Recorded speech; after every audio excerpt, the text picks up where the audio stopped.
Hi, everyone. My name's Devin. I'm with the Worcester Public Library, and today I'm really excited to be interviewing Jennifer Acker. Hi, Jennifer.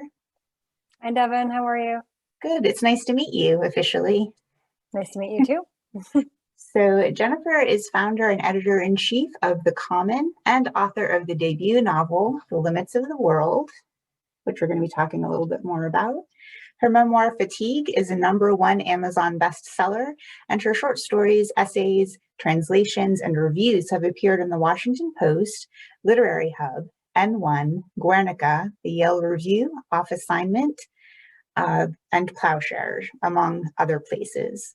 Acker has an MFA from the Bennington Writing Seminars and teaches writing and editing at Amherst College, where she directs the Literary Publishing Internship and LitFest. She lives in Western Massachusetts with her husband. So I've been reading a lot about you, and it seems like you're a busy person. I've got some questions for you. I saw in one video that it took you 10 years to research, revise, and publish your first novel, The Limits of the World. And I understand you went through a lot in that time, both with your health and in trying to find a publisher. But as I was reading about that, I wondered, how did you stay focused all those 10 years until you finally got published? How did you not get discouraged? Yeah, thank you for that question. Once I started going around saying how long it took me to publish this book, you hear a lot of other stories. So I know I'm not necessarily the only one who takes that long to publish their first book, but it still is a long time. And so you're right to ask about what happens during that time. And I think that this story was just so important to me that I just kept at it. And when you work on something over a long period of time, there's lots of life that happens in that time. So it's not that I was writing, working on this book all the time, or even every year out of those 10 years. I'm there were times when I was working on something else or starting the magazine, or just had another project. But I think just the urgency of the story stayed with me. I really believe that it would be a story that people wanted to hear once they had the chance. And from the responses that I was getting early on, either from agents or from editors, I knew that there was interest. I just had to sort of find the right way to put things. I had to find the right path towards revision to make it something that would be accepted. Well, it definitely seems like you were successful, because when it was published, Publishers Weekly compared you to Jhumpa Lahiri and Agassi, which is a pretty big deal. How did you feel when the good news like that started coming in?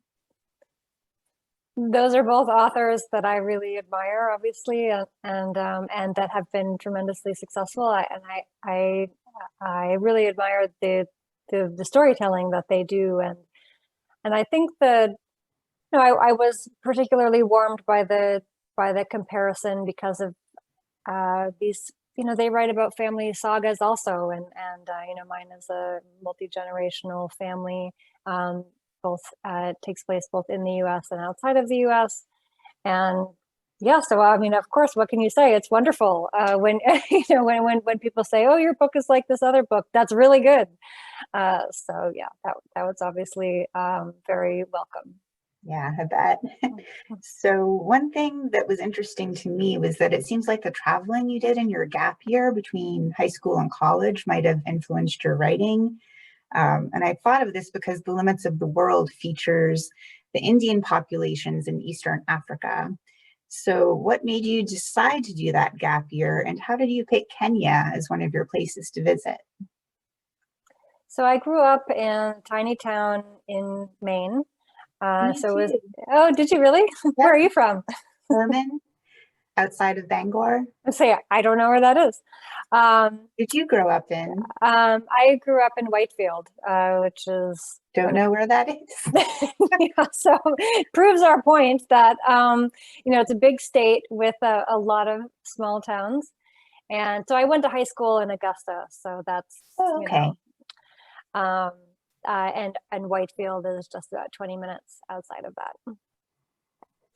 But so, growing up in a tiny town in Maine, it's not the most obvious thing that you would, go to Kenya when you graduate from high school. Um, but there were a couple of influences, and one of them was my grandparents. They were in the beer business, and because of their business, they consulted at breweries all around the world and did a lot of traveling. So I was exposed to the idea of travel from a very young age. My grandparents lived in a house attached to mine in the winter, and then they had a camp on a lake not very far away. So I saw them a lot, and they were around, 6 months of the year, but the other half of the year, they would be going to all of these other places, and they would, bring back a Coke can from China or something, for me. And so that they really inspired me in that way.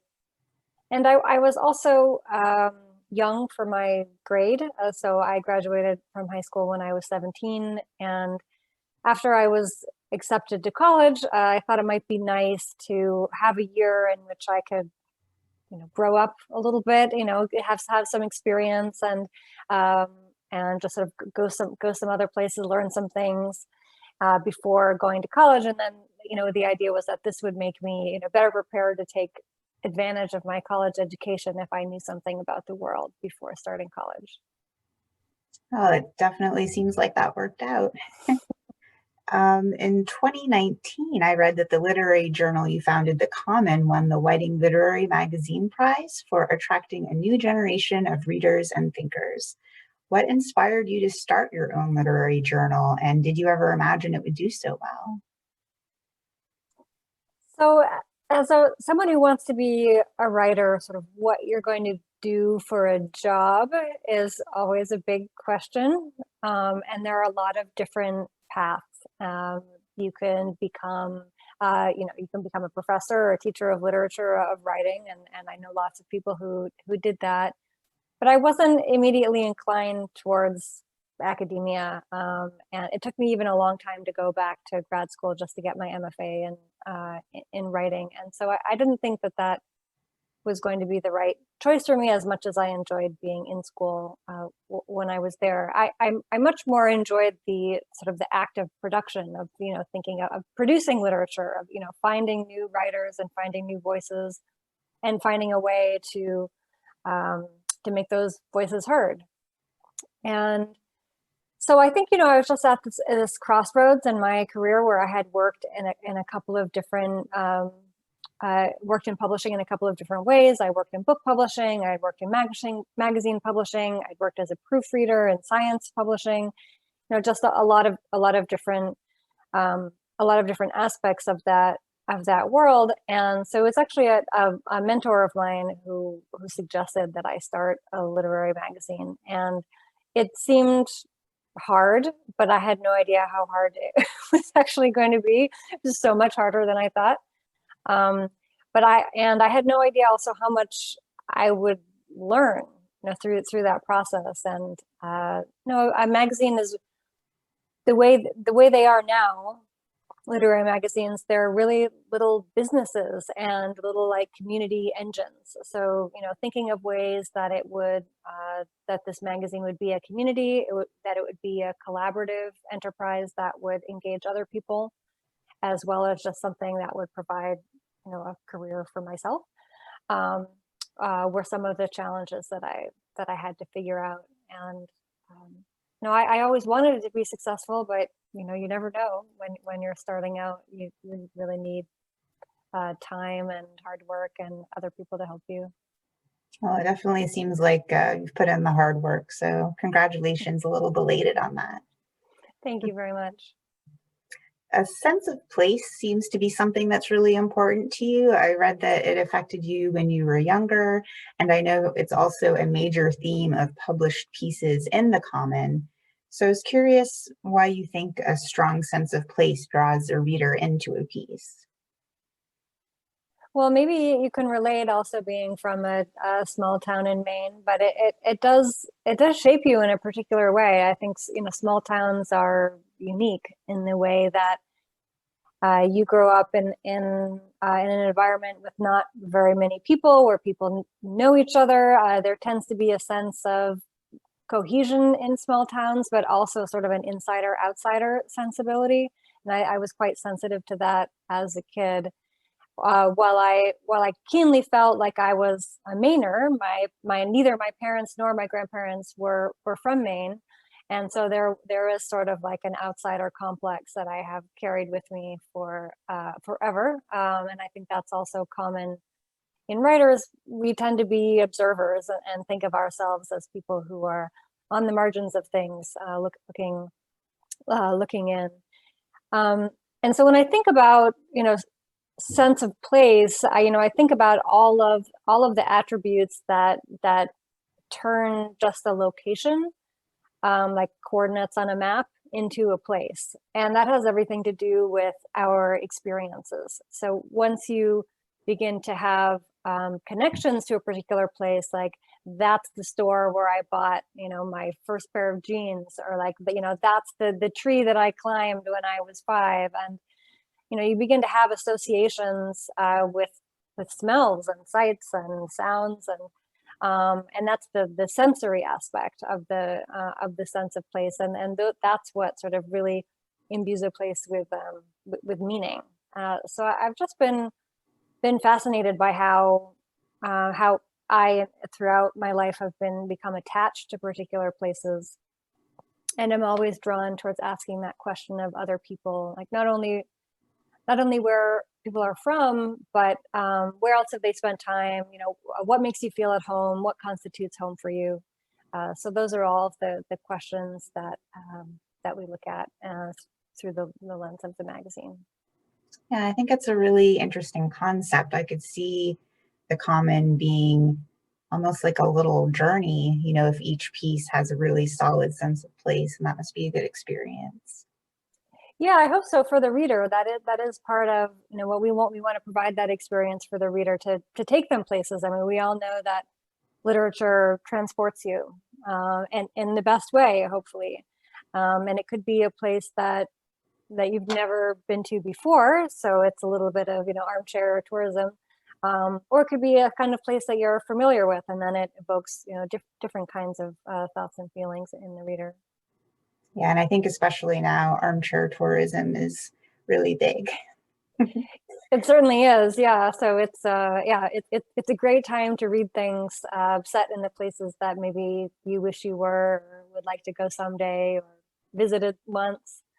Yeah, absolutely. I read that you struggle with chronic fatigue syndrome, but you do so many things. You're a teacher, a writer, you're an editor, and you do all of this while managing your symptoms. So, how do you juggle all of this and still pursue a creative life? Well, I don't do all of those things at once, at least not anymore. So that's been maybe the most significant change. Is I prioritize things, really. I mean, we all have to. None of us can do everything, but I think there is a period in our lives where we think we can, or we try to. And I went through several years where I was trying to do everything, um, and um, and it didn't last. So um, so I think the key is just to think about what is really important to you, and that's what I try to do, and what I need to do almost every day is to think about what are the most important things that I have going on today, and how am I going to manage them, and when am I going to rest, and how am I going to make sure that I don't do too much.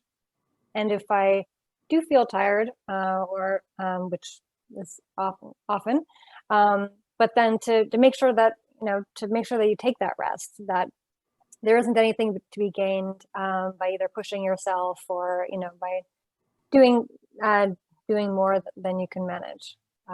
So it's like with any chronic illness, or with other conditions that people live with, it requires thought and attention and a lot of patience and a lot of acceptance, to do the things that you can do and not worry about the rest. Yeah, I think prioritization and giving yourself a chance to rest is good advice for everyone. So one thing I like to ask authors sometimes is if they've read anything good recently that they would recommend to our listeners. Any good books you've read recently? Well, fortunately, the pandemic has meant more time for reading. So that is definitely a wonderful thing. And lots of library books. I've been taking advantage of, the library like never before. Um, and I would say the one thing that I read this year, which is was the third in the Hilary Mantel trilogy, her Cromwell trilogy. And I was hooked on those books from the first one that I read, and I couldn't wait for the third one to come out. And I sort of saved it for a little while. Once the book arrived, I held on to it for a little while because I didn't want to dive into it too quickly. And it's a nice long book, so you can really sink into it. But I'm just amazed by the innovation that she puts on the page in every sentence. Just the ways that she thinks to convey things, and how much trust she puts in the reader to figure things out. And nothing is spoon fed to you in that book, but somehow it's not too hard, and it works, and it's all of the palace intrigue is entirely captivating. Well, you're the second person to recommend that series to me this week, so maybe I should pick it up soon. Yeah, I definitely recommend it. I don't know who the other person was, and if you feel like you can trust us, but I think that you won't be disappointed. Yeah, I know it was really popular too, so I'll have to pick it up. Well, if you enjoyed this conversation with Jennifer as much as I did, make sure to sign up for her upcoming book talk and author talk, which is January 16th, a Saturday at 11 a.m. She's going to discuss how she wrote her debut novel, The Limits of the World, a family saga that spans across continents. She'll also give a short reading from her book, as well as a Q&A. So we hope to see you there. Thanks so much, Jennifer. Thank you. This was a lot of fun. And yeah, I hope to see some of your patrons later in the month. Definitely. Well, thanks so much. I'll see you next time.